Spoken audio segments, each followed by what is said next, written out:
இந்த வாரம் ரிலீஸ் ஆயிருக்க படங்கள்ல விமன் சென்ட்ரிக் படமா கீர்த்தி சுரேஷுடைய ரகுதாத்தா வந்திருக்கு. படம் எப்படி இருக்கு அப்படிங்கறத ரிவ்யூல பார்க்கலாம்.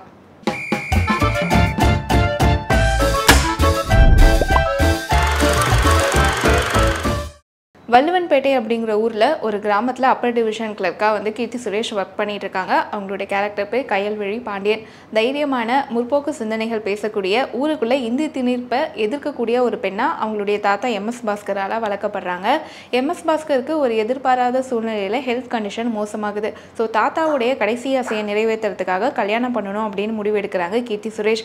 அப்போது தன்னை போலவே வந்து முற்போக்கு சிந்தனைகள் பேசக்கூடிய நம்ம ஹீரோ தமிழ் செல்வனை வந்து கல்யாணம் பண்ணணும் அப்படின்னு முடிவெடுக்கிறாங்க. அந்த சமயத்தில் கீர்த்தி சுரேஷ் பற்றி ஒரு மொட்டை கடிதாசி வருது. அந்த கடிதாசி மூலமாக நம்ம ஹீரோ தமிழ் செல்வன் இருக்கார் இல்லையா, ஸோ அவர் வந்து ஒரு ஆணாதிக்கவாதி, பிற்போக்கு சிந்தனைகள் நிறைந்தவர் அப்படிங்கிறது வந்து கீர்த்தி சுரேஷ்க்கு தெரிய வருது. இதுக்கப்புறம் அந்த கல்யாணம் நடந்துச்சா, இந்தி திணிப்பு அப்படிங்கிற கீர்த்தி சுரேஷுடைய கொள்கை வந்து எந்த இடத்துல படத்தில் அடிபடுது அப்படிங்கிறது தான் ரகுதாத்தா. கீர்த்தி சுரேஷ், எம்எஸ் பாஸ்கர், தேவதர்ஷினி, ரவீந்திர விஜய் அப்படின்னு சொல்லிட்டு இவங்க எல்லாருடைய காஸ்டிங்கும் வந்து படத்தில் ரொம்பவே அழகாக இருக்குது. கதை முழுசுமே தன்னுடைய ஷோல்டரில் இருக்குது அப்படிங்கிற பொறுப்பை உணர்ந்து கீர்த்தி சுரேஷ் ஒரு அழகான பர்ஃபார்மன்ஸை டெலிவர் பண்ணியிருக்காங்க. படத்தில் இன்னொருத்தருடைய பர்ஃபார்மன்ஸை வந்து நோட் பண்ணி சொல்லணும். அது ரவீந்திர விஜயுடைய செல்வா கேரக்டர். ஸோ ஆரம்பத்தில் வந்து கீர்த்தி சுரேஷ்க்கு சப்போர்ட் பண்ணி அவங்கள லவ் பண்ணுறதாகட்டும், காத்துட்டு செல்வா அப்படின்னு சொல்லிட்டு அந்த வன்மத்தை தேக்கி வச்சுட்டு தன்னுடைய மொமெண்ட்காக வெயிட் பண்ணுறது, தன்னை பற்றின உண்மை கீர்த்தி சுரேஷ்க்கு தெரிஞ்சிருச்சு அப்படின்னு சொல்லிட்டு ஸோ சைலண்ட்டாக வில்லத்தனமாக அவங்க கிட்ட ப்ளே பண்ணுறது அப்படின்ட்டு இவருடைய பர்ஃபார்மன்ஸ் வந்து ஸ்க்ரீனில் என்ஜாய் பண்ண முடியுது.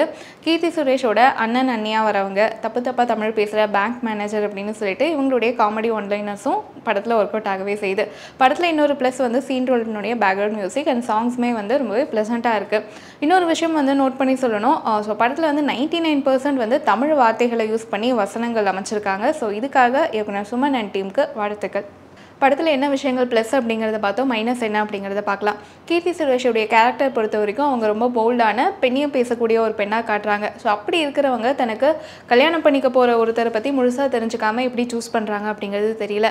இந்தி திணிப்புக்கு எதிர்ப்பு, இந்தி அப்படின்னாலே ஒதுங்கி போகிற கீர்த்தி சுரேஷ் வந்து ஒரு கல்யாணத்தை நிறுத்துறதுக்கு ஏன் இந்தியை கற்றுக்கணும் அப்படிங்கிற விஷயத்தை சூஸ் பண்ணுறாங்க அப்படிங்கிறது தெரியல.